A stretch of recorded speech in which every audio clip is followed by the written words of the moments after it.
Hi, everyone. Can everybody hear me? Okay, I'm going to call this meeting to order. Kathleen Allen. Here. Ryan Chetney. Here. Tom Chapa. Here. The Conte. Here. Brandon Legault. Here. Linda Serino. Here. Samuel Tripp. At this time, we're going to move to Board of Education. It's the nomination of Oswego City School District, the Oswego County Board of Cooperative Extension Services representative, that the Board of Education nominate Brian Hessick as the Oswego County Board of Cooperative Educational Services representative for a period of 3 years.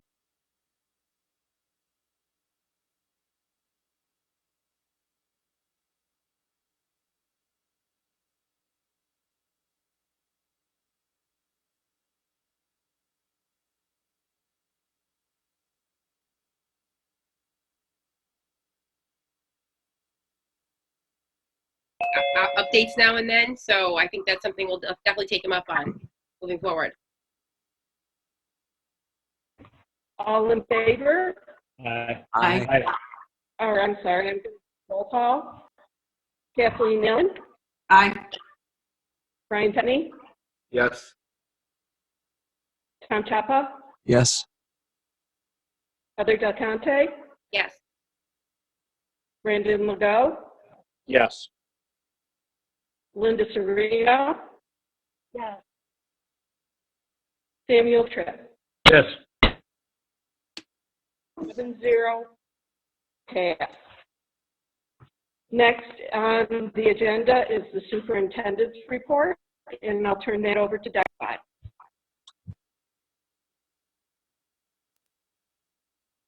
Okay, I'm going to break up the superintendent's report tonight into 6 parts. The first part will be a budget presentation on the 2 component parts of the budget that I sent to you previously.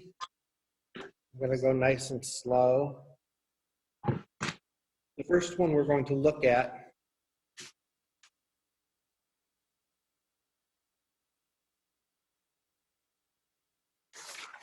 is the revenue presentation.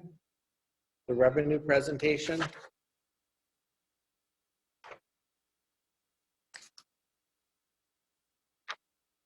As I indicated in my email to the board previously, when I sent these PowerPoints out to you in the during the weekend, I also indicated that we were going to continue to work on them through the weekend and into this week. There may be 1 or 2 slides, if you printed them, that might look different. However, the slides that are uploaded to board docs are the most current. It's very, very small changes, typos in the elimination of 1 or 2 slides that we thought might be a little confusing. The first slide is the actual whole state glance of the governor's budget, including the smallest state aid amounts since 13-14. So if you look on the left-hand column, you're going to see that we're indicating the state governor's budgets from 2012-13 to the current budget. That's not the right slide. I know, I can't. I think there's the name. No. That's not it? No.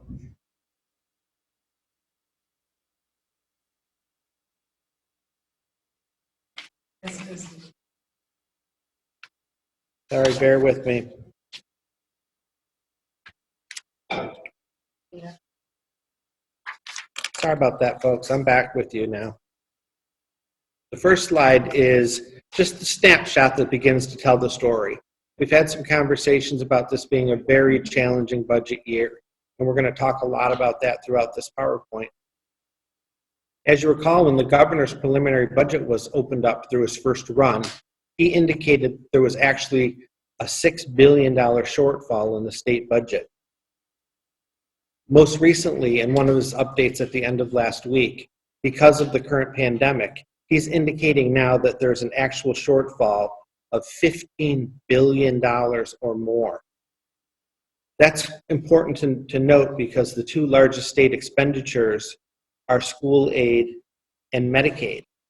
Well, Medicaid impacts our community because it's hurtful to counties and towns, but relative to school aid, for the first time, and I think I indicated this previously to the board in a transmittal, for the first time in decades, it's largely expected that the legislative runs that inform the final state budget may in fact be smaller than the governor's run. So that information we've been taking quite seriously as we are developing a very, very, very tight budget.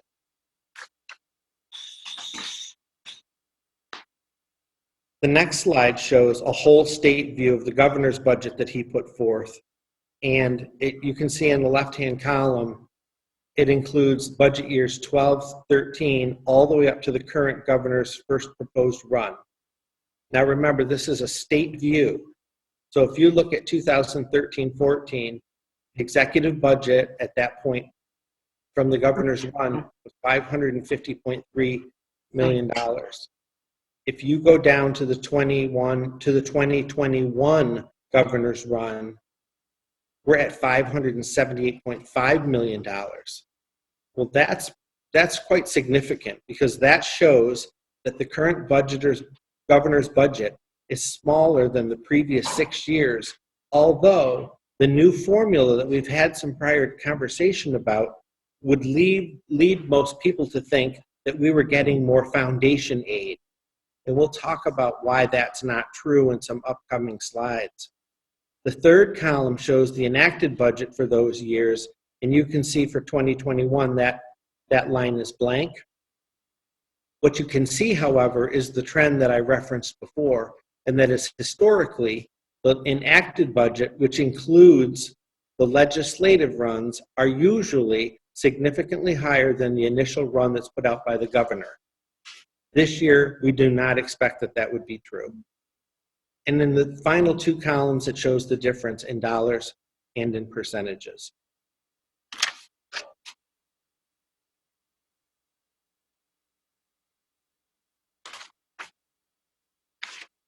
Okay, next.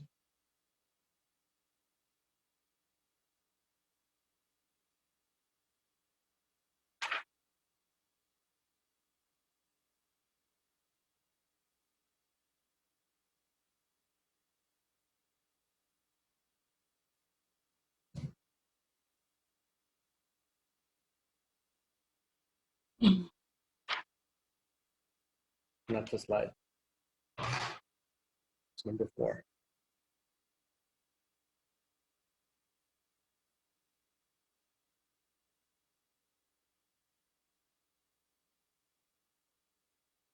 Great. You can see we're working out some bugs in terms of screen sharing so that we can see each other as well as the PowerPoint.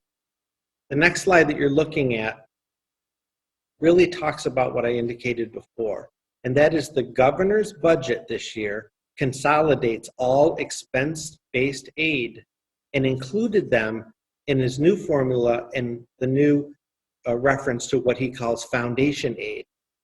This makes it look initially like we received more aid than in previous years. Remember having some initial conversations a month or more ago that it looked like, because foundation aid relative to the term looked as if we were getting an additional $6 million in state foundation aid, when in fact, once we pulled out those expense-based aids that our district typically gets, it's really a $1.1 million increase in foundation aid alone. We'll show that in the next slides.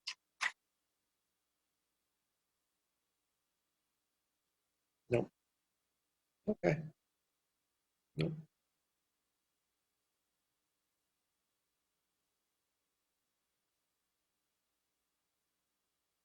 This is also a state view.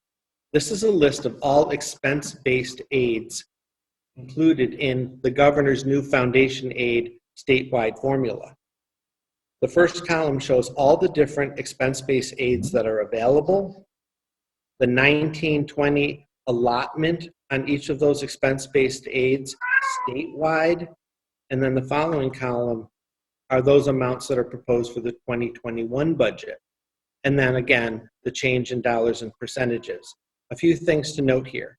Remember that expense-based aid are spend to receive.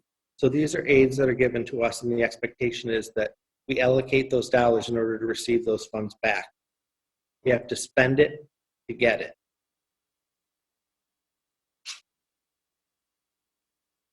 Great. Now, this is the real story. This is expense-based aid as it applies to Oswego. And you will see the first two columns are 19 and 20 that list those expense-based aids that are available from the state, and then the dollar amount. You will also see in some of these lines that our dollar amount is zero, because those are expense-based aids that we don't qualify for or receive, like charter school transition. We don't have a charter school. We're not eligible for those types of money. Supplemental public access code money, we don't get that. Some other things. But you will see that we do receive OCS aid, hardware and technology, software, library, textbook aid. The most critical thing to point out here is in the top of the second column, foundation aid, $18,673,602. If you follow the arrow to the bottom, this is the actual 2021 allocation of foundation aid, is now $19,822,768. So instead of that $6 million that we initially thought, oh wow, we're going to get an additional $6 million in foundation aid, once we pulled out very methodically those expense-based aids that the governor had lumped into his new foundation aid formula, our actual increase in foundation aid, that is the money that we can apply to anything that we want, is really increased by $1.149 million.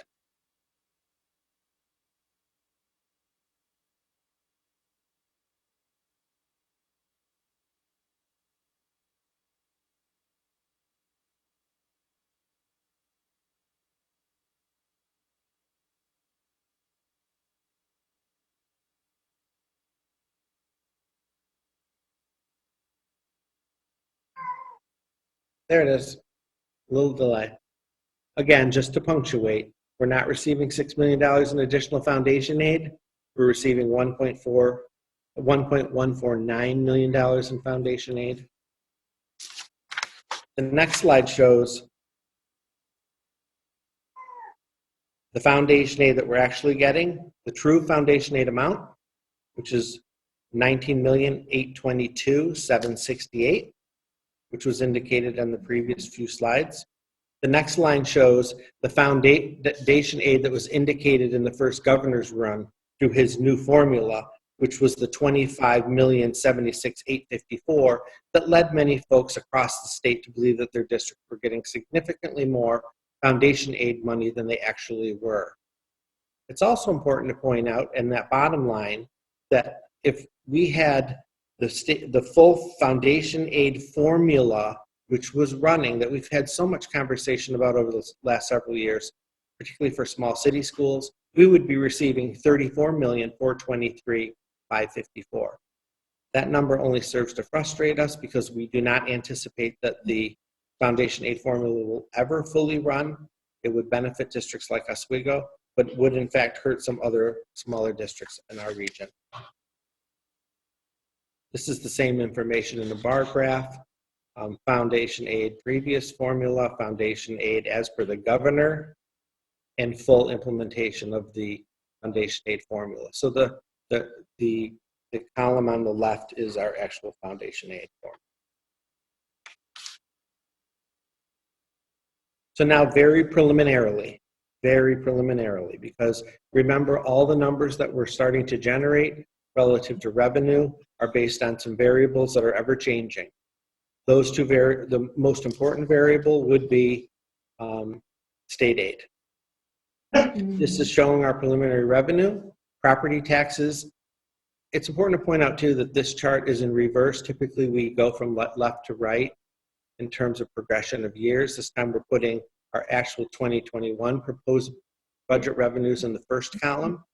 The first one that you'll see is property taxes.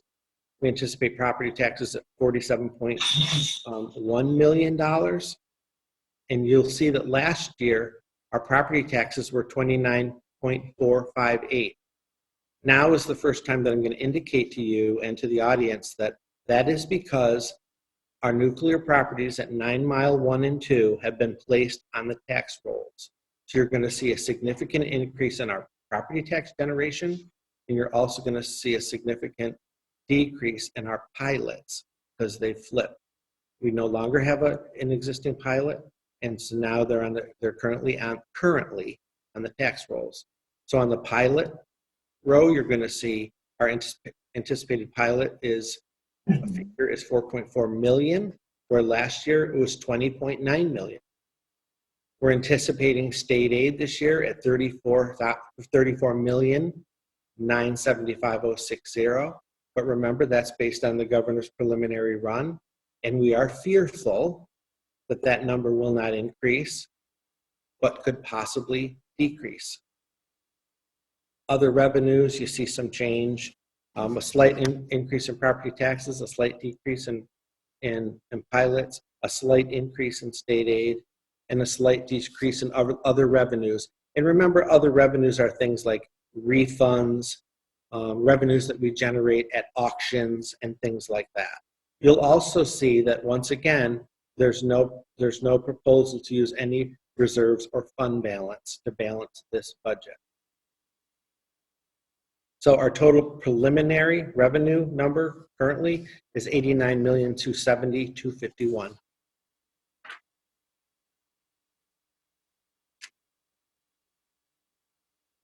Any questions before we move into the first component piece, which is capital?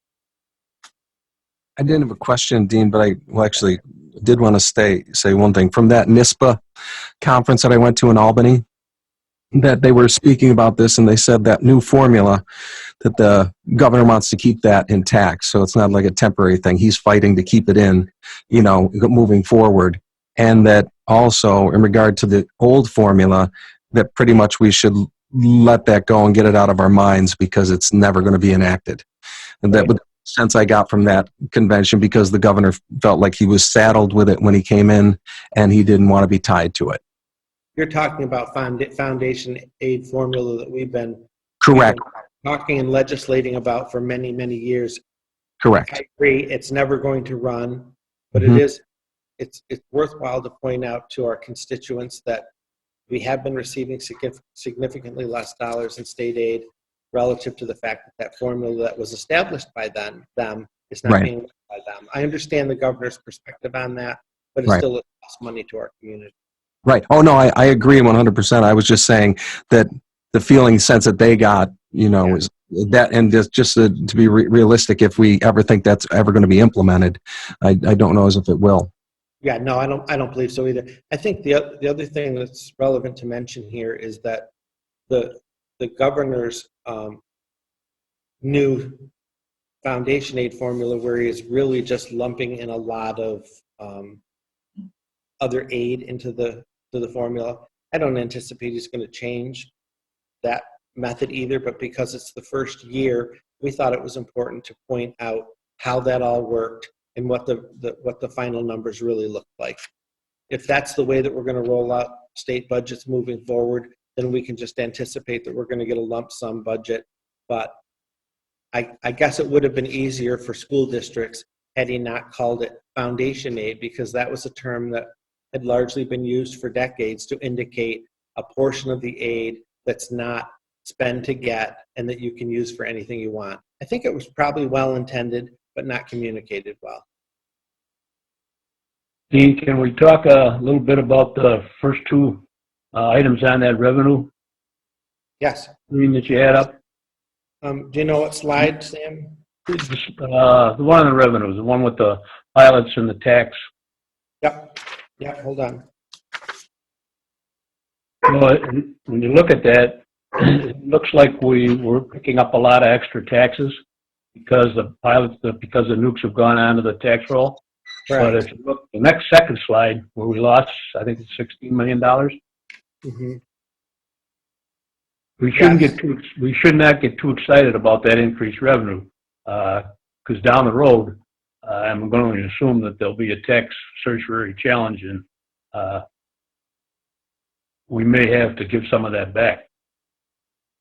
That's correct, Sam. And not only is that true, but remember, putting the plants 9 Mile 1 and 2 back on our tax rolls provides us with a short-term bump in revenues, but it may in fact have a detrimental impact on our state aid in 3 years. So Exactly. in 2023, you may see a penalty for this. Yeah, exactly. And I think, At this point, we had no choice. yeah, but I just think that, I know the board understands that, but for the public that may be watching, I don't want them to get too excited about this yet. Right. Good point. Thank you. Any other questions about that first? I just want to piggyback on what Sam said. Dean, can we, and do we need to set aside that money? I know that in this instance, we do have the ability for the nuclear reserve fund or whatever to be able to establish one now. But with that additional monies, will we be smart not to even think of it as in the budget? Not even think of it as revenue? Only if there's an excess at the end of the year would we've had a lot of conversations. It's important. I'm glad you brought it up. There have been a lot of conversations about establishing a nuclear reserve fund and the impact of what type of pilot we may ultimately receive from 9 Mile 1 and 2 in terms of being able to establish and sustain a nuclear reserve fund.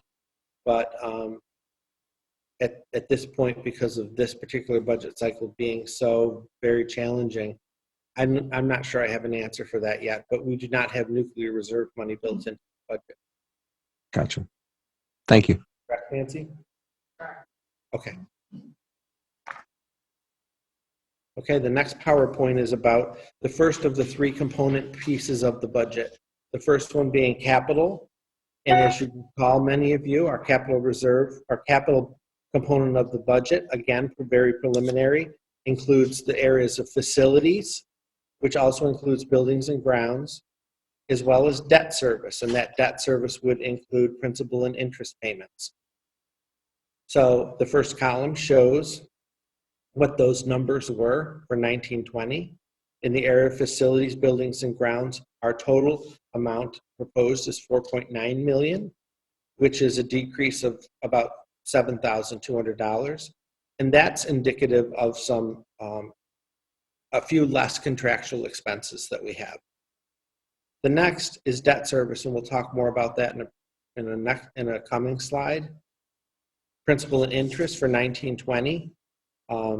We paid $7,282,106 in principal interest on debt service borrowing. And for 2021, there's a decrease of $145,181 in debt service because we have some debt falling off, which typically sounds like a great thing, but remember, we need to maintain a certain level of borrowing, which is what the capital project will do for us in order to maintain our stability in our finances.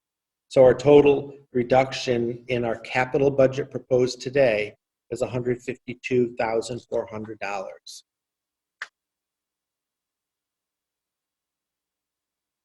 So preliminarily, under facilities, 19 versus 20. Under salaries, we see an increase of $48,549. That goes to collective bargaining agreements. The next line is equipment. You can see an increase of $26,000. We'll talk in greater detail about that on an upcoming slide. Under contractual, we have a decrease of $70,032. Under BOCES, this is our phone service. Under BOCES, you see a reduction of $11,276. And under supplies, a reduction of $460. So we're actually reducing our preliminary facilities budget by $7,290.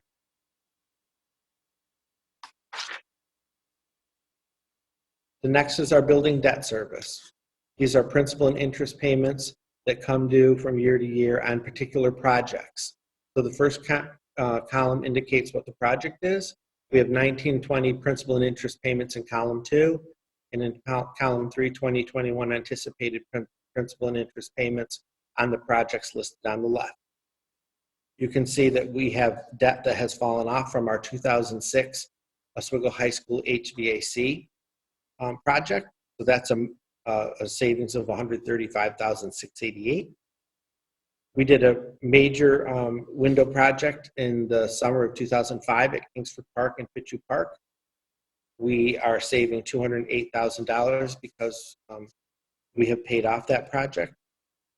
We have Excel projects totaling $5,895,900 last year. We're paying a little bit less now because we're starting to pay more principal and less interest. Same is true for the May 2012 referendum that did a variety of smaller projects across the district. The same is true there. More principal, less interest. Our payments down about $151,000. And then our BOCES project, which is our district's component piece of the massive capital project that was done at BOCES many years ago. That's up about $862 anticipated for 2021. But overall, our actual anticipated debt service for next year's budget is down $1.8 million.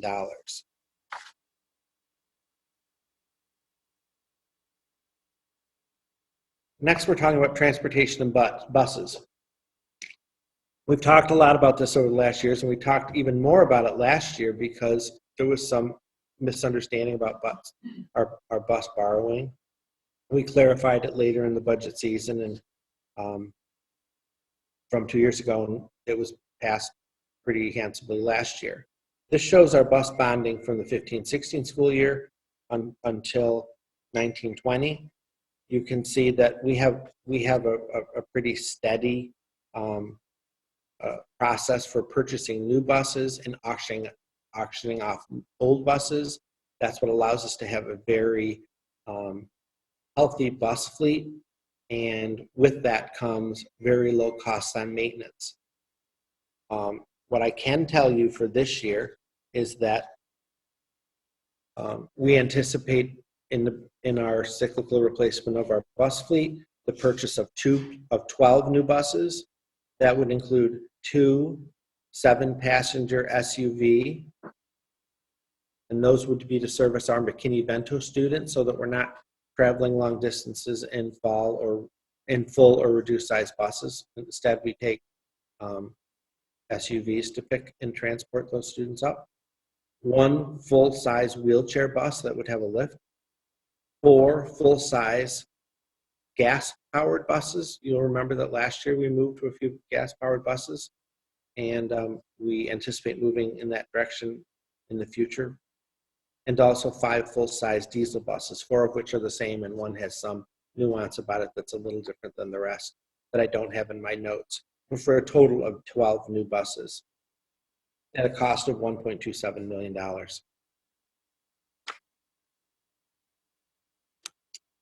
So that's it on the capital portion of the budget.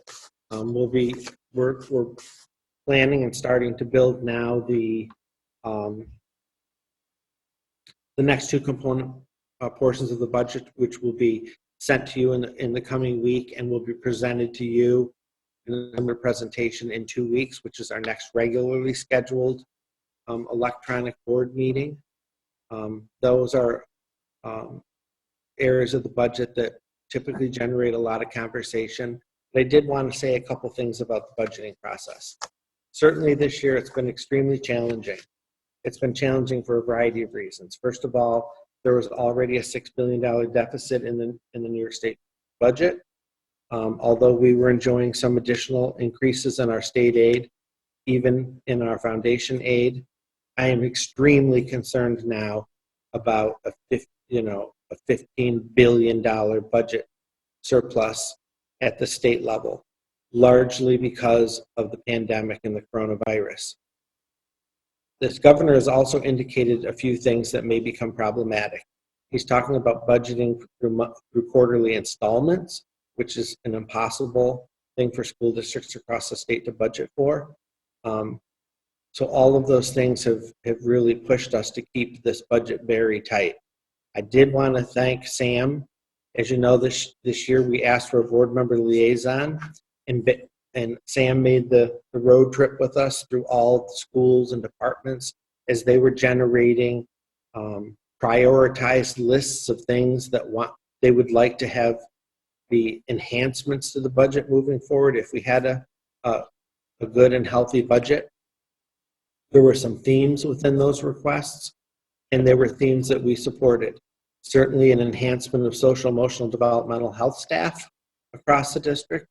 And in fact, 2 weeks ago, there were 4 or 5 new social workers and counselors in the budget to help us do that work, though they're no longer in the budget.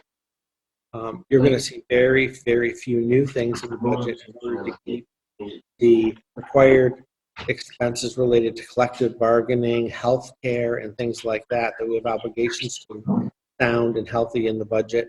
And the budget will be very tight, and we're going to keep any additions as close to children and instruction as we can. But again, it's sort of wait and see. I'm not very confident that we're going to see a higher number in state aid from the legislature as we have for the past decades. I'm not sure, in fact, whether the New York State legislature will even come back before some of these things need to be in place. The governor's initial budget run may be our revenue source.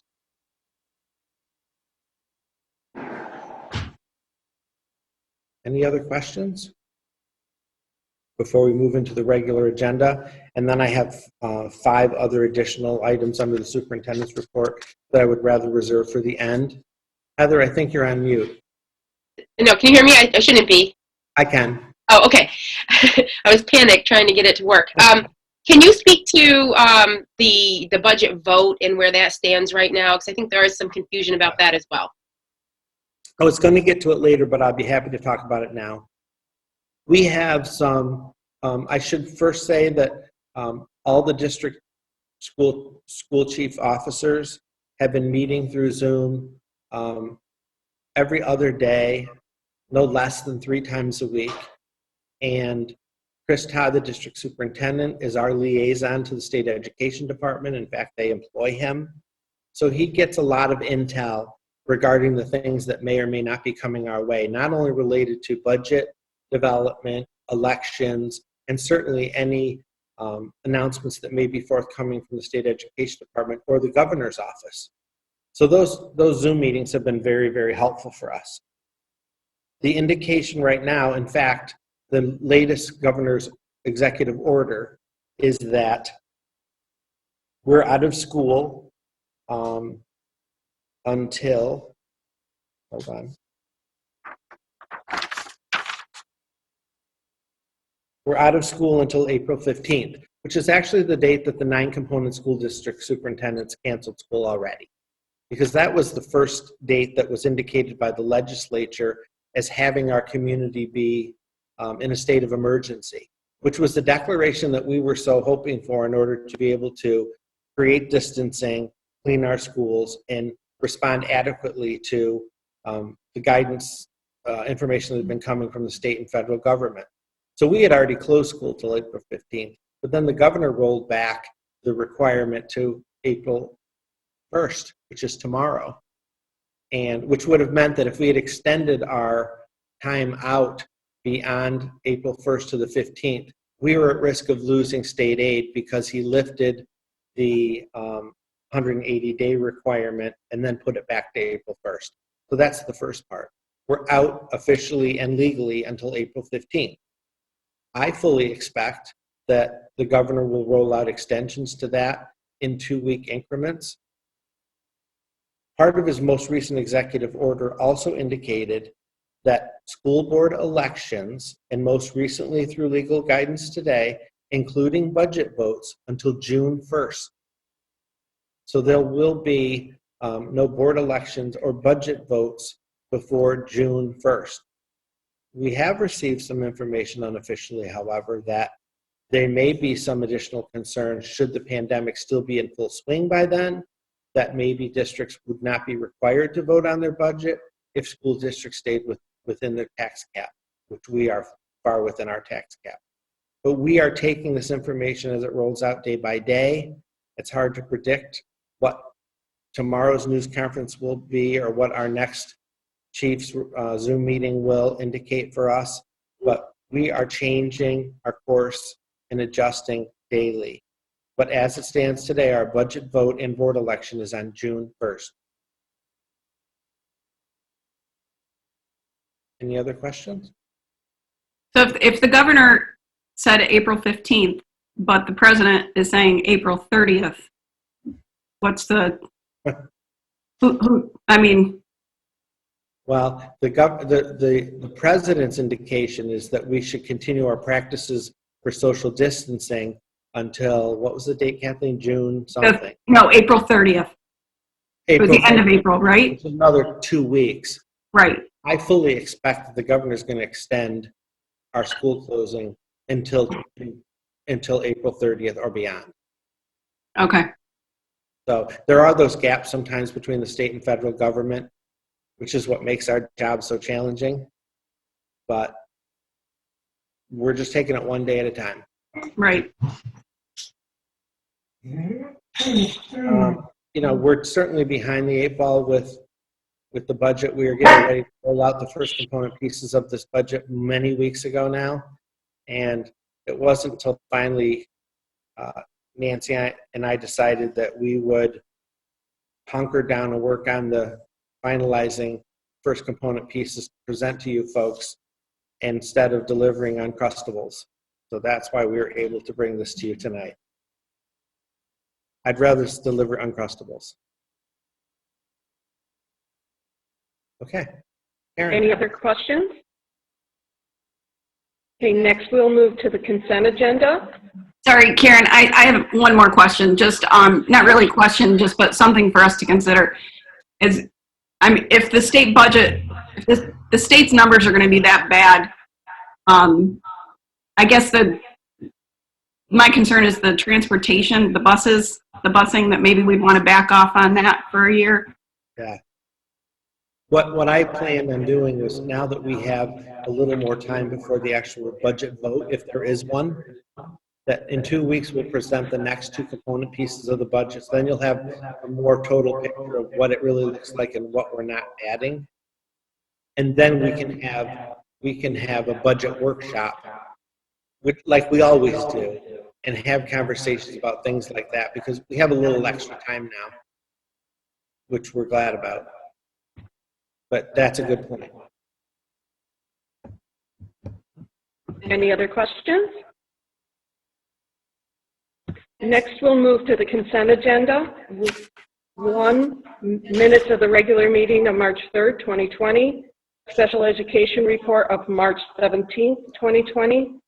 Claims audit report, December 2019. Claims audit report, January 2020. Budget status report for February 2020. District financial report for July through February 2020. Oswego Middle School extra classroom activities report for February 2020. Oswego High School classroom activities fund report for February 2020. Treasurer's consolidated report, February 2020, and the fund balance projection. If I could have a motion. Move it. Second. Sam, second. Second. Any questions? I did a question about it, but it's not relative to movies, but I think it's particular, and I just wonder when we'll adjust them. With the, in here, the additional sports and coaching, if those spring events don't happen, were we still obligated to pay that? And then also the same thing relative to how we'll handle extracurricular activity for classes and for refunding money like that. Not that I want to open up that can of worms, but it's something that we just need to think about I can answer the first part of your question. Yeah. Can you hear me? Yeah. Spring sports where coaches have not engaged with their students yet or started practices. And remember, I shut down the practices and things during the initial rolling out of all this. And since then, Section 3 athletics has canceled spring sports seasons. Those coaches will not be paid. In terms of extracurricular things like coaching stipends and things like that, I would have to defer to Heidi on that. And I'm not sure she has the answer right this second. Maybe she does. She does. Hi. So all of our extracurricular appointments are always as needed. So you might see that we have some extracurricular and extracompensatory items in the personnel section coming up. Those are just as needed. If we do resume school, which is what everybody would hope, then they're in place. If we don't resume school, then we're not obligated. Yeah, I just wanted to check regarding, looking at the budget, potentially where it's going to be, and just tightening up and looking at every little thing we can in anticipation. Yeah. Okay, Nancy? for the vote, Kathleen Allen, Yes. Brian Chetney, Yes. Tom Chapa, Yes. Heather Del Conte, Yes. Brandon Legault, Yes. Linda Serino, Yes. Samuel Tripp. Yes. Resolutions passed. We will now move to personnel with Dr. Sweeney. We have our first 3 retirements. So if you don't mind, I will read the general piece of the resolution, and then I'll read the names and the individual years of service as well as their position. So 1, 2, and 3 in your agendas are either professional or support staff retirements.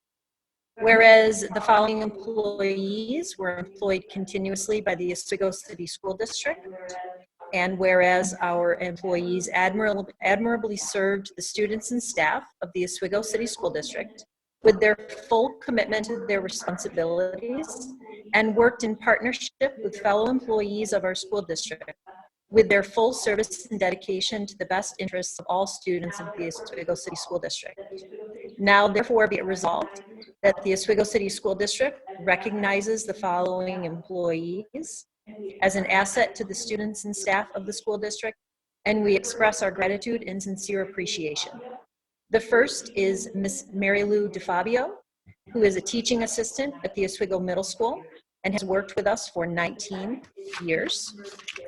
The second is Mrs. Murda Stereo, who is a social studies teacher at the Oswego Middle School and has worked with us for 24 years. And we also have Gina Russell. This is Gina Russell, who is a food service helper and cook with our school district for 23 years. Motion, please. I'll make the motion. Second. Second. Any discussion? For the vote, Kathleen Allen, Yes. Brian Chetney, Yes. Tom Chapa, Heather Del Conte, Yes. Brandon Legault, Yes. Linda Serino, Yes. and Samuel Tripp. Yes, and this mute-unmute thing is confusing. Resolutions have passed.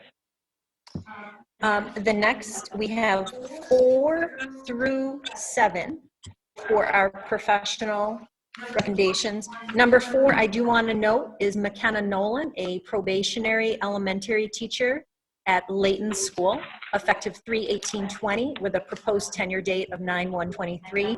And I have also included the APPR statement for their requirements for their ratings. 5 are the extra compensatory recommendations for in-service instructors. 6 is extra compensatory homework helpers, and 7 is modified girls sports recommendation. For items 5 through 7, could I have a motion? 4 through 7. 4 through 7. Oh, I'm sorry, 4 through 7. Could I have a motion? Move it. Second? I'll second. Any discussion? For the vote, Kathleen Allen, Yes.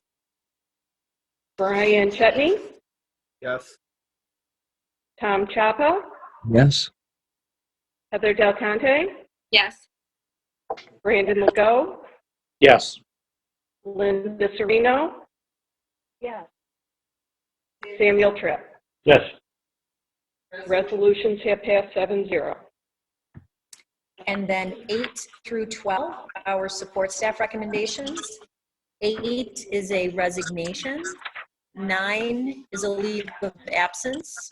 10 is a temporary appointment. 11 are our permanent appointments. And 12 are our substitute and temporary employees. For items 8 through 12, motion please. Oh, sorry, did I go ahead? Okay, 8 through 12, if I should have a motion. Move it. Second? I'll second. Any discussion? For the vote, Kathleen Allen, Yes. Brian Chetney, Yes. Tom Chapa, Yes. Heather Del Conte, Yes. Brandon Legault, Yes. Linda Serino, Yes. and Samuel Tripp. Yes. Resolutions 8 through 12 have passed. Next is finance with Nancy Squires. One is a contract with RDS. They're going to do an audit of our retiree drug system. 2 is a contract with Seth Aldrich, PhD, for bilingual evaluations at $150 an hour, not to exceed 20 hours.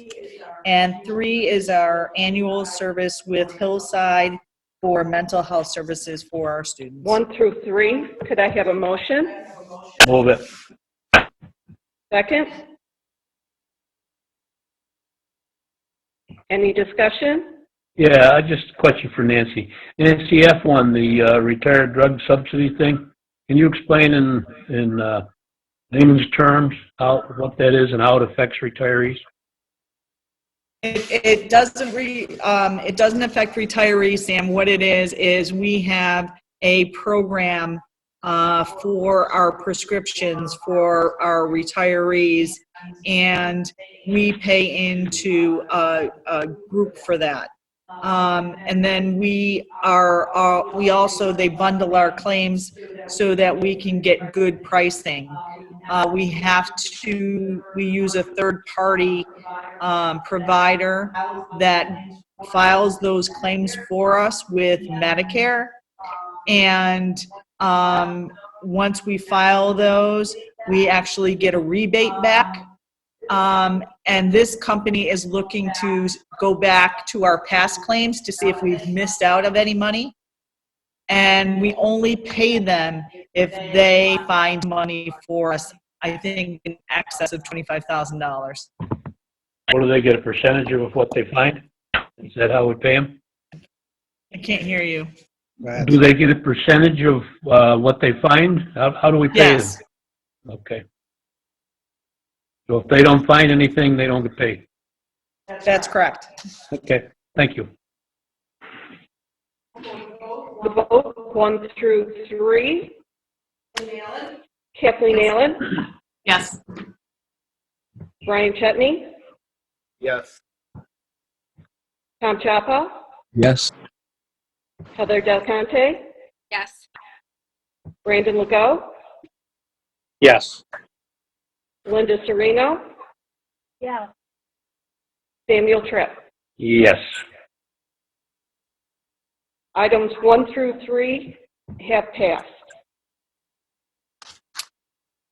4 is a budget transfer from state-aided textbooks to state-aided equipment in the amount of $53,345.75. 5 is to approve the Garrett Duns Memorial Foundation for facilities use. 6 is a budget transfer from paper products to building and ground supplies in the amount of $4,000. 7 is a donation from Sherwin-Williams for 2 one-gallon paint shakers. 8 is a donation to Kingsford Park School from Donors Choose for a Dynapro exercise ball. And I'll stop it there.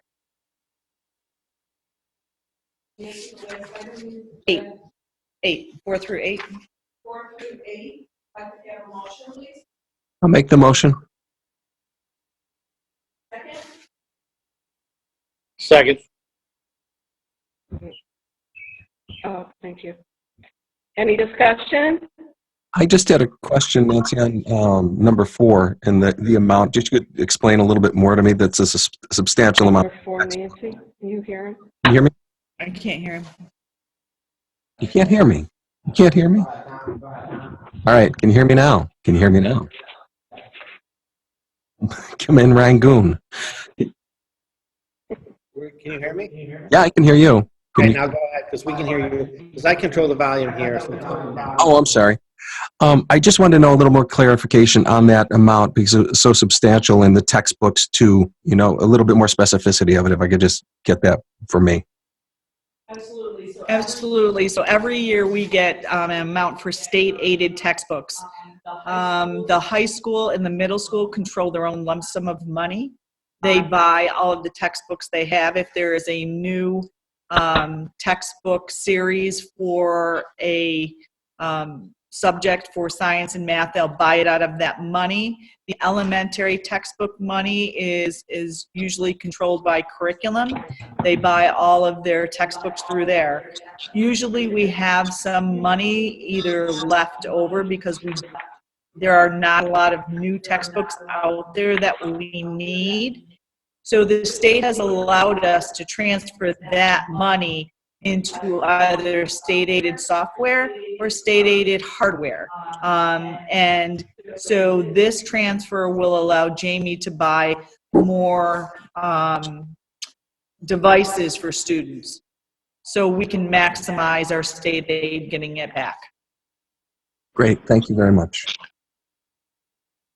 Any other questions? Items 4 through 8. Kathleen Allen, Yes. Ryan Chetney, Yes. Al Chapa, Yes. Heather Del Conte, Yes. Brandon Legault, Yes. Linda Serino, Yes. and Samuel Tripp. Yes. Items 4 through 8 in finance have passed.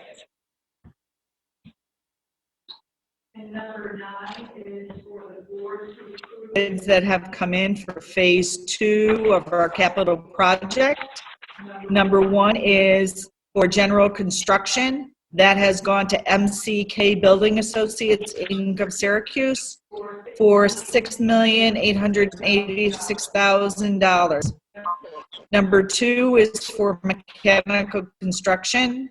That has gone to Neri Mechanical LLC of Webster, New York, in the amount of $2,814,700. Number 3 is for the electrical construction contract, and the low bidder was Ramba Electric of Mexico, and their bid was $3,981,574. Number 4 is the plumbing construction contract. That has gone to Oswego Mechanical Inc. of Oswego, and that amount was $1,787,800. Number 5, site construction contract. That will go to Adhan Piping Company of Portland, New York, and that amount is $6,762,459. And the last one is a roofing construction contract, and that has gone to Diamond Roofing Company of Syracuse in the amount of For finance number 9, if I could have a motion. $1,373,000.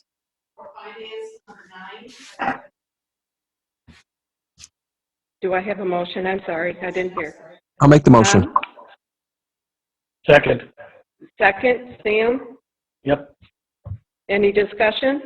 Yeah, Nancy, can you compare those bid numbers to the budgeted numbers? I think we were over budget. Is it here? We were over budget in the general area. We were over and under.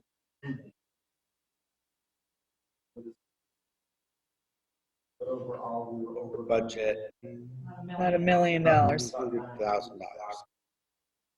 Okay, so what does that mean? There are contingencies and overrides that are built into the overall proposed budget for the project. And our architects and construction managers weren't overly shocked or concerned with those overages and think that they can recoup some of that in later phases. So they weren't concerned because sometimes things, you know, they're budgeted, but they always go over even the bid numbers. So how secure are the bid numbers, I guess? Well, it's hard to tell, particularly now, because the climate has changed in terms Right. of the availability of workers and materials. I do know that Construction Associates, which is our management company that we're working with,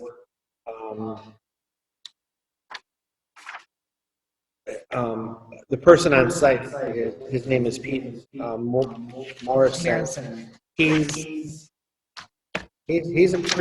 a stickler on change orders and overrides and things like that. We're going to be watching it very, very carefully.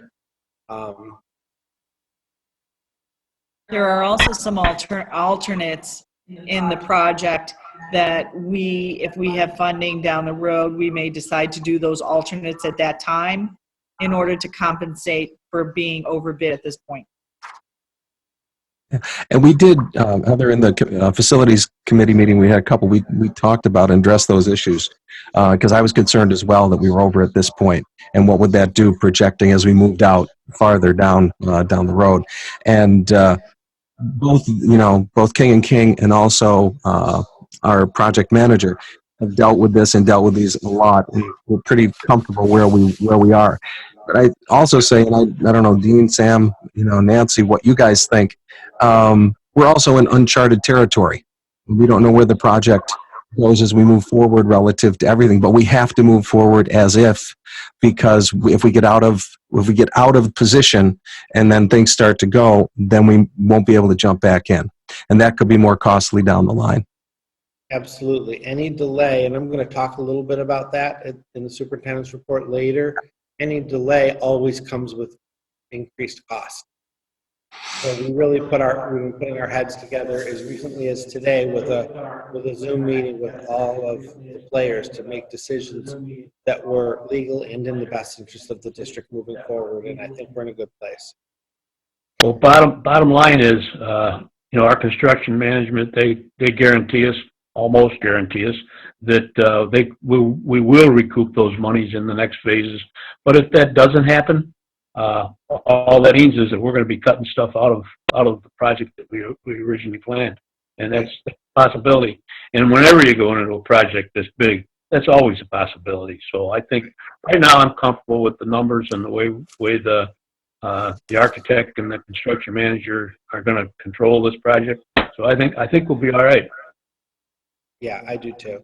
And as Nancy indicated, there are a lot of alternate items in each phase that are kind of the wish list. They're not the required go-to, and they can always help us scale back the cost. And It's desirable but not required. Right. And the other thing that was important was to, all of this stuff is going to be well with the, starting this process is all in the social distancing phase. It's all the paperwork and all the ordering and it's not necessarily in case we were, we need to get in place in case they take construction sites and shut them down at a later date. And you got to remember the numbers that came in, although they were $1 million over, they were the low bids. So, we were fortunate, I guess, to come in where we did. And if you put this project off, as someone already said, the longer you wait, the more it's going to cost. So I do know, aren't construction projects put on hold for the most part right now anyway? So I'm just wondering, what is the timing for us getting started? Well, vis-a-vis the delay. That was number 6 in my report. Oh, I'm jumping way ahead of you. I'm so sorry. Already checked off 1 and 2. Well, do you also go through what this phase is for the public? Because a lot of the public probably needs a refresher as to what this Sure. phase is paying for. Why don't we go to number 3, or why don't we go to number 6? Phase 2 is a lot of work in the high school and the main campus. Oh, I'm sorry, we need to get a vote on the. Dean, can you have the other people turn their mics off? Yeah, as soon as we vote, I'll ask everyone to turn their mics off while I talk about the project. And Nancy needs Karen needs the motion. Karen needs the motion. Okay, so vote for F9. Kathleen Allen? Yes. Yes, finance, number 9. Yes. Brian Chetney? You voted yes. We need to ask Oh, I'm yes. sorry. Tom Chapa? Can't hear him. Heather Del Conte? Yes. Brandon Legault? Yes. Linda Serino? Yes. Samuel Tripp? Yes. Did we get a vote from Kathleen? Yes. Okay. The delay is confusing. The resolution has passed. Okay, if everyone could go to mute, I can talk about the status of the phase 2 of the capital project and some of the things that were discussed today. As I've reported before, phase 2 is the most visible portion of the capital project until we get to the renovation of the Oswego Middle School. Phase 2 includes, at the Oswego High School, a complete renovation of the high school main lobby and main entrance, the theater entrance. It includes a complete renovation of the performing arts wing. It includes a complete renovation of the boys and girls locker rooms and connecting corridors. It involves a renovation of the athletic corridor as well. If you move over to Layton Elementary School, it includes a renovation of the main lobby to include a concession stand for indoor athletics. It includes a complete gut and renovation of the instructional and athletic corridor that is west of the nurse's office and surrounds the gymnasium. It also includes, at both school sites, work around domestic water, carbon monoxide detection, some asbestos removal, hardware and door replacement at Layton Elementary School, some window replacement on the north ramp at the Oswego High School, but also includes the first major site work on the high school campus, including the removal of the existing Wilbur Field to be replaced by 2 end-to-end natural grass practice fields that will be referred to as the Wilbur Fields, as well as construction of our multi-purpose stadium, the adjoining parking for the stadium, and a redo of Buck Boulevard from the main gate on Hillside to the first parking lot entrance of Layton Elementary School. So that's all phase 2 work. Highly visible, time sensitive, and exciting. Does that help, Heather? There, yes, it does. Thank you. Did you notice I did that without notes? I was very impressed, actually. Good. Thank you. Okay. Dean, is that on the website somewhere, what phases are on there? No, but you know, just before the coronavirus hit, Jamie and I were talking about creating a new spot on the website just for capital project, and we're going to lay out the work for each phase, and that's maybe something we can get into next week now that we're getting into a groove here, because people are going to start seeing activity. It's a good suggestion. A lot of things that were brewing a month ago have been stewing for the last month.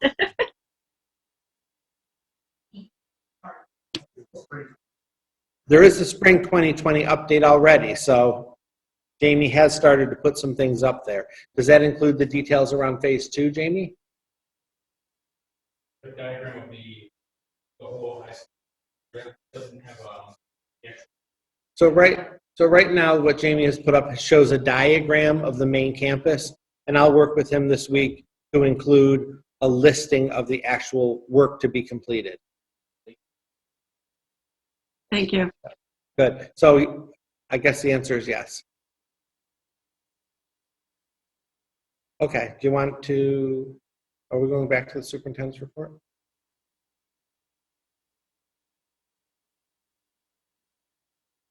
Dr. QI, do you want to finish your superintendent's report? Yes. Number 1 was the budget presentation. Number 2 was an announcement that schools are closed until April 15th, and that I fully anticipate those extended closings will happen every 2 weeks by the governor. I'm very hopeful that we get back to school before the end of the year, particularly for our seniors at the Oswego High School, so they can have some normalcy toward the end of the school year. That's very hopeful on my part. We're just going to have to be flexible and take it one day at a time. Number 3 that I wanted to talk about was food service. There are 3 essential pieces that we've been working on since this started 3 weeks ago yesterday. The 3 required elements that the school districts in New York State are required to address are continuation of learning experiences for children, student feeding for every child in your school group, ages 1 through 18, and childcare for first responders and medical personnel. I was required to submit reports to the New York State Education Department through the New York State portal, 1 on continuation of learning, 1 on feeding, and 1 on childcare. And all 3 Oswego School District reports have been accepted and approved. Back to feeding, because that's one of we were a school district that taught children, and we fed them too. And now we've become a school district, as have all school districts in Oswego County, where our primary responsibility is to feed our children and provide them with ongoing learning experiences as well. Our food service department have become just incredibly unsung heroes. 2 days a week, as you know, our food service cooks and helpers come into the Oswego High School on Tuesdays and Fridays, and they generate grab-and-go meals for the following feeding sites for the next week. Up until today, our department has produced and generated 13,000 lunches and 13,000 breakfasts that have been distributed at not only our 3 main distribution sites of Riley, Oswego High School, and Minetto, but as you heard through my multiple voice robocalls, we expanded that to between 5 and 7 remote locations in the far east and west side of our city. And quite frankly, we're delivering home to home. We have counselors and volunteer teachers and principals who are gathering meals because our principals are working the feeding sites, because we asked them to look for families who were in need of receiving food who may not be coming to those sites. And based on that information, we expanded our feeding sites to some trailer parks, some apartment complexes, And then, quite frankly, the individual homes across our school district who had multiple children and were not seen at feeding sites. So our number has actually increased and increased and increased to the point where our feeding yesterday, which was for Monday and Tuesday, we nearly ran out of food. It was our heaviest feeding day yet. Our cafeteria staff was in today. They were ticking along. They were generating another 1,000 meals, and they will continue to generate meals tomorrow. Because tomorrow our feeding pickup is for 3 breakfasts and 3 lunches per bag. So a robocall will be going out tonight talking about that. In addition to our feeding, our meals that are being generated by our food service department and distributed by principals, teachers, security staff, and others. Central administrators are also at those feeding sites each day we feed. Carrie is at Layton. Nancy is at a school. I'm at the high school, and Heidi's also at a school. So it has been all hands on deck relative to feeding, but it's been an amazing thing to watch. In addition to that, I need to give some particular thank yous out. Novellus donated $5,000 to be used toward our feeding program last week. C's Farm Market stepped up right out of the gate and provided us with a refrigerated box truck that we have been using daily. Because as you can imagine, when you generate sometimes 2,000, 2,500 meals in a day, you do not have the refrigeration capacity at Oswego High School to store those meals for distribution the next day. And so C's Market has been life-saving. Additionally, today, the Beverage donated 100 gallons of juice for feeding, and they indicated that those 100-gallon donations would continue. In addition to the meals that we produce and distribute at our feeding sites, on Wednesdays also our Blessings in a Backpack packages will be also available to families who are registered for Blessings in a Backpack. Last weekend we fed for the weekend, and as of today, you'll notice, board members and those parents and staff members who may be watching, that you received 2 letters from me today. One was to families, and the board received it. One was to district staff, and they received it. The change in the executive order states that the previously scheduled spring break is no longer a spring break, and with that comes the expectation that we generate phase 2 and 3 of what we call our learning phase, and we also are required to continue our feeding of students. So we're going to be we generated meals today for Wednesday, Thursday, Friday. Food staff and again this Friday to generate meals for Monday and Tuesday, and then they will come in on Tuesday to generate meals for Wednesday, Thursday, and Friday during what would otherwise have been our spring break. That leads us to number 4, which is continuity of learning. Continuity of learning is one of the required reports that we had to submit to the State Education Department. That report has been approved. I need to make some clarifications about that. All 9 component school districts in Oswego County, as well as any school district in the OCM BOE, were asked to generate enrichment and review materials only. And we have followed that. We put it in our plan. We submitted it to State Education Department. It was approved without question, because there has been some buzz or some questions about why aren't we doing new instruction? Why aren't we giving laptops to 3,800 kids? We're not doing it because the guidance from the State Education Department and Chris Todd, who works with the chief school officers, has made it quite clear that we are not to do new instruction. It's to be enrichment and enhancement and review only, because it goes to equity. equality of opportunity for every child regardless of ability, disability, poverty, affluence, location, grade level.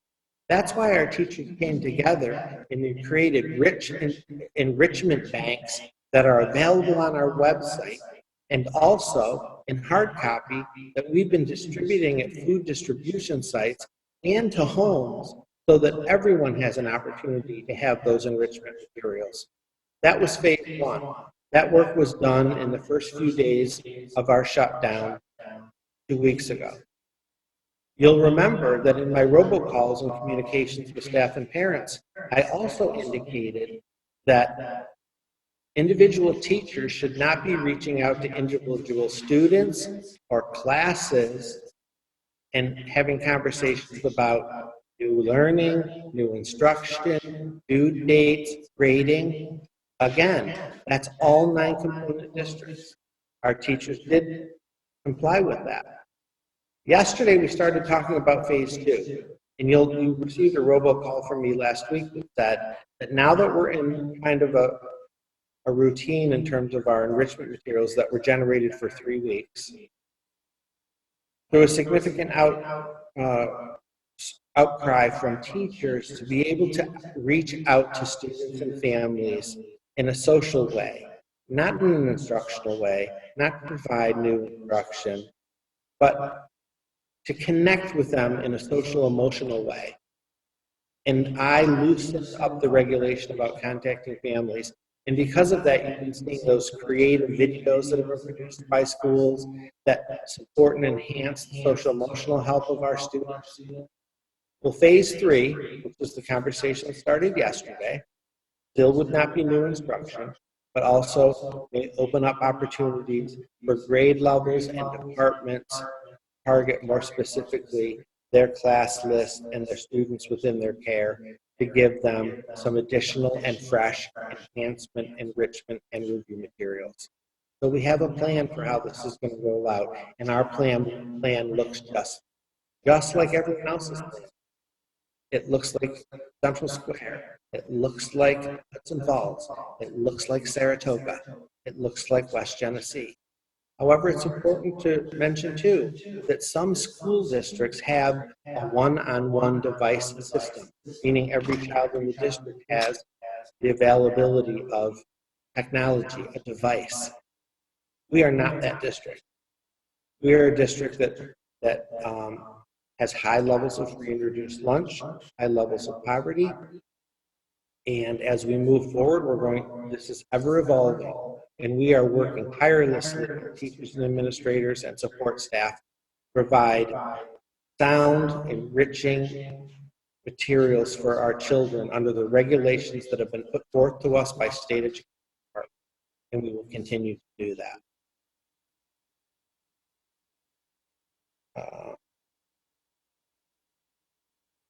Communication I already touched on. I know I was fearful that my late night robocalls were getting exhausting. And so I moved to start sending robo letters. I sent one yesterday that the board is always included on my letters. I sent 2 additional letters today, one to families, one to faculty and staff, talking about the changes in the regulations that came from the governor most recently, the fact that spring break isn't actually a spring break. I mean, nothing's the same for anyone. And that we would continue phase 3, which is the development of new enrichment activities to be sent home for the next 2 weeks. Our teachers are engaging with those now. We had a Zoom meeting yesterday with administrative council. Principals have been charged with meeting with their staffs electronically through Zoom no less than once a week. Department chairs are to do the same, and that they're supposed to coordinate the next generation of enrichment materials that you'll see on our website. For those people in the community that have not visited Oswego.org website under the new red banner, we have some great materials that we're very proud of. We have a frequently asked questions section that helps parents understand better the coronavirus. We have excellent instructional modules by grade level and by instructional area. We're adding a social emotional developmental health tab And we're working every day to make things better for our kids. And I'm proud of the work that our teachers and our administrators have done, and all our staff. We've talked already about the regulation relative to board elections and the budget vote. It stands at June 1st now, but could likely change, and I believe will likely change. And the capital project we already talked about. We did have a Zoom meeting this morning with all of the players relative to our capital project. That included Jim King, the managing owner and partner of King & King, Craig Daly, our primary architect, Pete Morrison from Construction Associates, who's our on-site guy, our new district in-house attorney, Tom Buckle, who's been tremendously helpful over the last few weeks in a variety of ways. He was to meet the board at our last face-to-face meeting that got canceled because of the coronavirus. Tom and Sam had an opportunity to meet him electronically today. Dave Crisafulli, myself, Nancy, and Amy Daly, who's also, she's a site architect. And we talked about the new regulations around construction. There was some confusion last week through the governor's executive order that halted all construction. However, we believe that new construction here in Oswego and the furtherance of our capital project is allowable because there is no clear determination of what the term critical operation means. And as the last executive order said that school districts were exempt. So we're moving forward until we're told not. Those are relative to regulations 202.6 and 206.8. I hope I didn't forget anything, but I think I've made it quite clear that the essential staff of this Oswego City School District has been working their butts off. And that may not be appropriate for a Zoom meeting that's streaming live, but it's simply the truth. We're exhausted. It's very gratifying and satisfying work teaching and feeding our kids. I can't praise our food service department enough. I can't praise our school resource officer, Sergeant Berger, or our DARE officer, Tom. They have been at feeding sites every day. Our DARE officer rides in a truck or rides in a vehicle to accompany our food service director into trailer parks and blasts the siren, and families come running. So, Shout out to the Oswego County Sheriff. They come out to Minetto. Oswego County Sheriff has been at our Minetto feeding site every day. Lori Berger's been at the Oswego High School feeding site every day. And our DARE officer has been at Riley every day. We've had guidance counselors giving meals to families. We're here every day when people are in the safety of their home because we believe that the work that's not only required by the state education department, but we all in this room think is important. Not sure about social distancing with the cabinet. I'm afraid if one of us goes down, we're all going down. But we wouldn't have it in any other way. That's it. So the continuity of learning, can you just speak to that a little bit more about the equality? Because I think that's the feedback that some of us are getting.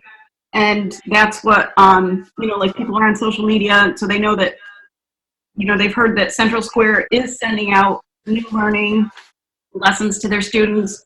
Baldwinsville, these districts are doing this stuff. Can you just speak to that a little more in detail about what? Yes, the 9-component school district. Dean, Heidi, could I just get you to mute your thing? Mute your thing. It's just it's been echoing the whole time, and I just like to, if I could do that. Yeah, and I think probably if Karen would do. She's good now. So go ahead, Dean. I'm sorry, I didn't mean to interrupt, but it was. And Dean, I think probably what the feedback we've gotten is more at the high school level. Yeah. Mhm. Yeah. All I can really tell you is that we've worked really hard to create good. Let's face it, 9 through 12 is challenging because a ninth grader doesn't look like a ninth grader, doesn't look like a ninth grader. So you can't just put a module of enhancement materials together for ninth grade because one ninth grader might be taking 10th grade math and ninth grade English and in advance something else. So therefore we needed to put together specific enhancement materials that were targeted to specific courses. But some of the criticisms that I've been seeing, and I know that you all have been seeing, make unfair comparisons between highly affluent school districts who have one-on-one devices and distance learning labs and other things that make it viable for them to do things like they're doing. However, I would caution them that it comes down to equity. And in Oswego, if we're providing new instruction, we're then held to a state responsibility to provide the enhancement and support that's required in a child's IEP. That's why Chris Todd has been so clear to all 9 component school districts, don't go down the road of new instruction. Because remember, the requirement from the state education department is the continuation of learning, not the continuation of new teaching. It's learning. It's providing opportunities for kids to engage. We're seeing such exciting things, even from phys ed teachers at the high school, things that they can do to enhance their physical and emotional well-being at home. We see it with elementary PE teachers. We see it across the board. I'm not going to debate the types of things that, or the way they're doing it in a Fulton or a Baldwinsville, because those are different populations in different communities and are and sometimes in different BOCES. But what I'm telling you is we're following the letter to the law. And we are one of the first districts in Oswego County to get all 3 of our required reports approved. Dean, has there been any discussion about if this continues on, or even if the children do get back to school at the high school, about Regents exams and such? Maybe if we address that a little bit. That's a good question. I'm glad you asked that. There has not been any specific guidance on Regents exams yet, Linda, but we do know that 3 through 8 testing has been canceled. Yes, so 3 through 8 testing is step 1 in the state education department's conversation about assessment. We fully expect that Regents exams would be very hard to give because Regents exams are already written, and we have students that have received less than 3 complete quarters of instruction, and that would require those exams to be rewritten. There have been some questions also from secondary folks and parents about what does this mean for grading? What does this mean for class rank? What does it mean for all those things? We're taking it day by day, and we're taking our lead from SED, but right now, most superintendents are talking about the idea of moving to pass-fail for quarters 3 and 4, but no definitive decision has been made and no decision about Regents exams. But the longer that we're out, the less likely I believe that those will occur. Dean, I took the webinar on Saturday with NISPA and SED, and Tahoe, the head of SED, said we should have a determination on that within a week. That was her term from that seminar. She said within a week they're going to know whether Regents are going to happen or not. Yeah, and that was from SED. If I could go back to something I said before, because there's something I really wanted to say today that I haven't said yet.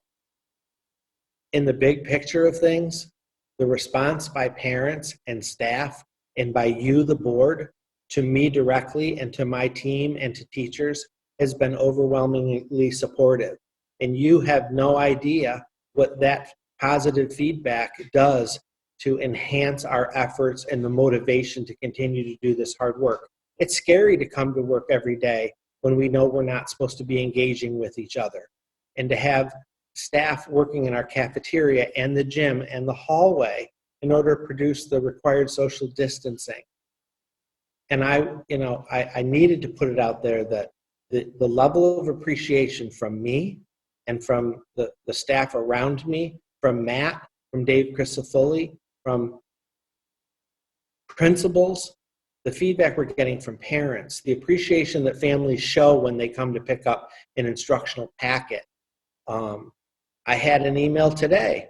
I saw an email today from a Baldwinsville teacher, a Baldwinsville resident who teaches for us, talking about the requirement to do some new learning in their district was overwhelming to parents. And they appreciate the fact that we're giving them well-rounded, enhanced materials that kids can pick and choose from. I'm not saying we're not going to ramp it up, but I'm proud of our first efforts in phase 1 of our instructional materials. We're enhancing them as we speak for the next round, which is weeks 4 and 5. And it might seem a little personal to me, but it is. Dean, we are in uncharted waters. And I think that, some of the questions that have come via email are from the upper level grades. And I think, because we haven't had the opportunity to be with our community, I think that the conversation right now that we're having and being able to clarify what the state expectation is, and that, right now, day by day, we don't know exactly what's going. We can predict that there'll be no Regents exams, or we'll probably go to a pass-fail, and I'm sure that that's going to help the parents to understand where we're at. And those parents or board members who have not watched the special edition of the Tori and Dean show that was recorded right here at WBC BUC last week was an effort to share additional information and ease the concerns of our students, particularly high school students, and in particular seniors. Absolutely. But I do take the feedback, negative and positive. My point was it's 99% appreciative, and that's what bolsters us and encourages us to get through this. I also received the negative feedback, regardless of how it's presented, in the most positive way. And I follow up with the information that's shared with me or with the board about I'm just going to make up district, what an FM is doing, or what a Glens Falls is doing. And I called those districts, and I can tell you there's a lot of information that's being shared that would make you believe that we're not doing it right, or that we're not doing it the way other districts are. And we're doing it right, and we'll continue to do it better. Dean, can I clarify something too? Sure. What I want to clarify is what you and your team have done is really moved mountains. Within 24 hours, you all had a feeding program for thousands of kids, thousands of meals, and that happened like that. That is unbelievable, and I can't tell you the level of appreciation we have for you, your leadership, your team, your executive team, and the faculty and staff that have jumped on board to make it all happen. I mean, I think we do have to just take a moment and just realize that is moving a mountain, and it is absolutely appreciated. We are in uncharted territory. We don't want to leave anyone behind, and I do think that it is incredibly appreciated when the community realizes just what a big mountain it is to move, because we are feeding kids, but we're also trying to keep up with the education piece. And the enrichment materials have been fantastic, but I think we all just need to take a deep breath and realize we're going to get through this. We don't know what the near future is, much less the long future, and we just need to take it day by day and understand that we're going to get through this, and we're doing the best we can, and you guys are doing a fantastic job serving this community, and it's really appreciated. I appreciate that, and I appreciate, as I said before, the quick texts from a board member or the quick email response from a board member or from a community member or the praise that we receive in the community. And I always bring back that to the staff because, you know, our essential staff, me and the cabinet and Matt, the food service director, and our food service workers, who are some of our least paid employees, are showing up. And they're packing 2, 3, 5, 12,000 meals. And, you know, they're whistling while they work. And because we know that our mission is to care for all children, regardless of where they come from, or their socioeconomic status, or what bus they ride, or what school they're in. I've been saying that for 5 years. Equality of opportunity is the most important thing we do. And to me, they're all top kids. I agree. Thank you. Thank you, Dean. Thank you. Next is items from the board. Would any board members have any items to share today? One of the things I just wanted to have the board think about as we move through this about our seniors, and to be thinking of ways that we might be able to help the high school and the principal find ways to recognize and celebrate the seniors if in fact they don't get to walk across the stage. So I just thought I'd put that out. Yeah, thank you, Linda. Rebecca Trevette, who is our public relations representative through City BOCES. She ran a few really unique and creative ideas past me last week, and I think she's actually working on a few projects that are specific to that, how the rest of the school community can support not only socially and emotionally our seniors, but how can we engage with them in a positive way. I know the middle school is sending out postcards. I know the schools are generating encouraging videos and doing some other things. I haven't given up on the idea of prom, graduation, and those things yet. I think we need to have a really positive feeling that that still may happen. Those are the things I worry most about. I know. Any other items? I was going to say I agree with Linda that, and I've talked to a few of you, and I appreciate what you said, Dean, because as many of us as board members, we have a senior in our class this year, and it's hard. And you know, you want to do, and I know we need to do what's right. And the other quick item I wanted to bring up quickly, and I know we don't have a lot of time to talk, but at some point in time we need to talk about other things like the trip to Greece that's planned. Again, with the world the way it is today, I've had a lot of parents asking me about that. I'm glad you brought that up, Brian. I'm willing to talk about that now. I can give you an update from the class advisor as current as an hour and a half ago. The company has agreed to postpone the trip until July of 2021. For those students who are seniors, they may have the option to either take the trip then, or else they can receive a voucher for the full amount to travel to another place at another time, or they can receive a refund minus their deposit. So that's fresh off the presses from Lisa McPherson late this afternoon. So there would be no need for the board to take action relative to canceling that trip, which is what we really desired. I met with Lisa and Sarah Williams several weeks ago, and just before we shut things down, and their desire was, we know today is the drop dead date. Is that correct? They got a little bit of an extension on their drop dead date, but today was actually it. And it seems like it will resolve itself. There may be some questions and nuances that we might need to record, but I think we've got that covered. Okay. Thanks. Yep. Any other items? Mine is just, Go ahead, Tom. Okay, I was just going to jump in and reiterate what everybody else said too, but I think it's important at this time that we all take a step back and try to get that 30,000-foot view and realize that everybody is in this together. College kids are going to school, but everybody's at the same disadvantage. Colleges are going to be accepting on different criteria. Everything is moving, and the more flexible we are as it goes, the better we're going to handle it.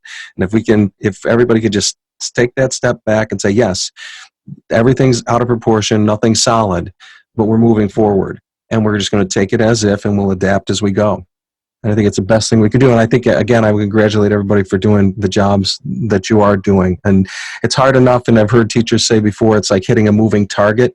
And now you've got a moving target that's sitting on a boat. And think of it that way. Everything's moving. So it's tough to get equilibrium. It's tough to get something that's normal. So just breathe and take a step back. I appreciate that, Tom. It's very true, because I think everyone is seeing this crisis through a very different lens. Your parents are seeing it from their lens, community members, certainly those of us in this room see it from a really close lens. And you guys are on the inside track as well. And sometimes for those people on the outside looking in, they may not realize the hours and intensity of the effort that's been made to take care of our kids. But I know you, and I've heard it from all of you. Brandon? Yeah, I just want to add, Dean, you and your leadership have been fantastic. Truly appreciated. It goes to show you that in the past, we're ready for anything, right? And you guys have certainly shown that, and we truly appreciate it. So it's nice to hear the state requirements, because we have received, as you're well aware of, some feedback this week, and it's good to be able to give feedback back like that. So thank you very much for taking the time to explain that, and most of all, congratulations and thank you to all of you. You're doing a great job. Thank you. Everybody thanks you for that. Any other items? I would just like to put a plug in for, when are kids gonna get this opportunity again to really pursue the education that really interests them, the concepts that intrigue them? And we are in a time when a lot of people have technology to be able to pursue those interests. And I would strongly recommend that parents encourage their kids to look into some local history. You could take a walk around Riverside Cemetery, and there's a ton of amazing local historic figures that are represented there, and all you have to do is look it up on your phone and you learn something new. So there's just so much that can be done, and you don't have to, we're at a moment in time when you really don't have to be guided by a teacher. The kids can let their own interests guide them, and it's an exciting, that makes it kind of exciting. Yeah, and if I can add just one more thing, I'm a true believer that everything happens for a reason, right? And maybe this was a blessing to say that we needed to step back a little bit, get off our phones, spend a little time with family, go back to the things that we used to do, playing outside and those types of things. So, this is an opportunity, again, for us to spend time with family, social distancing, by the way. But I think, again, I believe everything happens for a reason, and sometimes life gets away from us and we lose focus on what's important. So take this time to spend time with your loved ones and enjoy the time that you have, because life will be busy again. Yeah.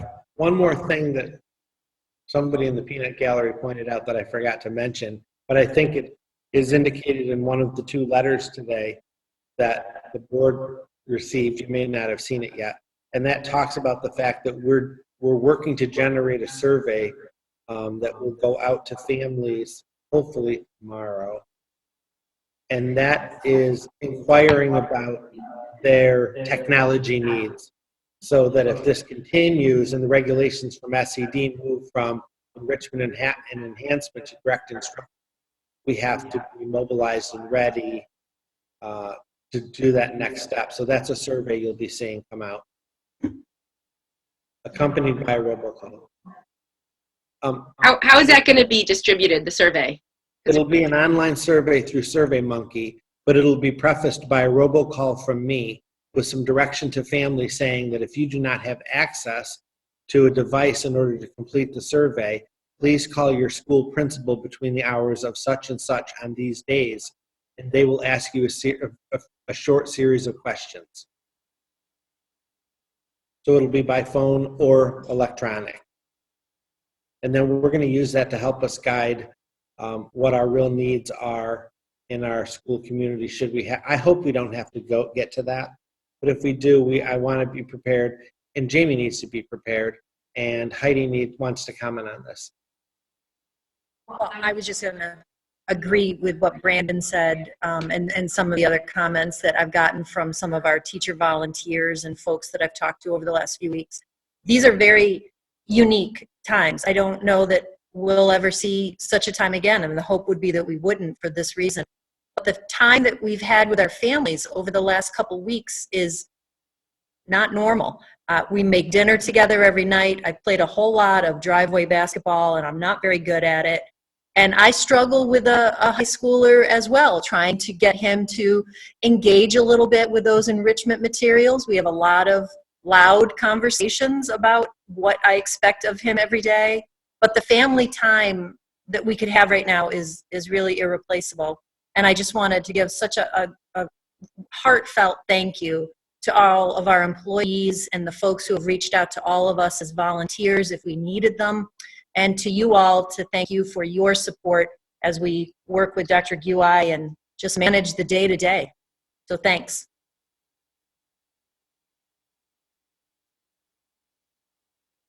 Any other items? Would there be a need to go to I think we should meet this way all the time. But I can't hear. I think I had you turned off. Oh, that's good. Carry on. No, I just said I think we should meet this way all the time. I was nervous about it all day. I was really on edge today. I haven't really had a nervous day since it all started. We've just been humming along. For some reason, meeting you all on a computer made me nervous. All right. Thank you all. Well, hang on. She mentioned executive session. I think we need to talk about the methodology for that, because there will be a need for executive sessions, and we're going to be doing Zoom meetings. I hear that's not recommended for executive. Right. So we need to talk about that. Why don't I talk to Jamie about what our options might look like and send it to you all in an email tomorrow, and then, so we'll know moving forward when we want one how it's best to do it. Is the state recommending that we not do executive this way? Is that what you're saying? No, but it's been widely reported in the media that there are some glitches with Zoom meetings where your data might be compromised and sent to Facebook. Got it. So we think that maybe the most appropriate way to do it would be for Jamie to set up a conference call. We would all call into a certain number. Correct, Jamie? He's nodding. I make stuff up and he just says yes. Okay, but to be clear, it still has to be a meeting that's advertised that we go into executive session for. So that has to be. Well, maybe what it would look like is we would have to put a notice out. Karen would put a notice out that there is an electronic Zoom meeting that would immediately go into an executive session through conference call. Okay. So our next scheduled meeting, correct, is the first week in April, or is that? Today. I think we're back on schedule. We're back on schedule now because there was originally to be 3 weeks between last week and our next meeting. Right. Now we're back on the 2-week schedule. Okay, so we can plan on perhaps having this all in play for next meeting. Yes. Okay. We'll figure it out. I'll ask the other districts what they've done. Okay, thank you. Yep. We'll move to adjourn. Dean, Yeah, Sam. I would assume then for our next meeting, will we have committee meetings? Will we have them via Zoom, or will we not have them, or how's that going to work? The executive director and I we can do a series of Zoom meetings to do our agenda review next Friday. Okay. I'll have Karen coordinate that, and we can set it up, and we can have cabinet in my room at the conference table and a camera on the large screen. And you can be Is remote. that agreeable with the rest of the board? Sounds good to me. Yep. The more we Zoom, the better you get at it. I'm an expert now. Yeah, we still have some glitches in this process. It's Makes me operator think of that errors. PBS show when I was a kid, though. It's called. Do you remember? Does anybody remember Zoom? Zoom. Yes, Zoom. Yeah. I don't know. I'm hitting the mute button fast with 5 other people and 2 dogs in this house right now. Okay. All right, we're out. Could I have a motion to adjourn, please? So moved. Second? Second. All in favor? Aye. Opposed? You may adjourn. Okay, stay well. Good night, everyone. Thank you. Right, thank you.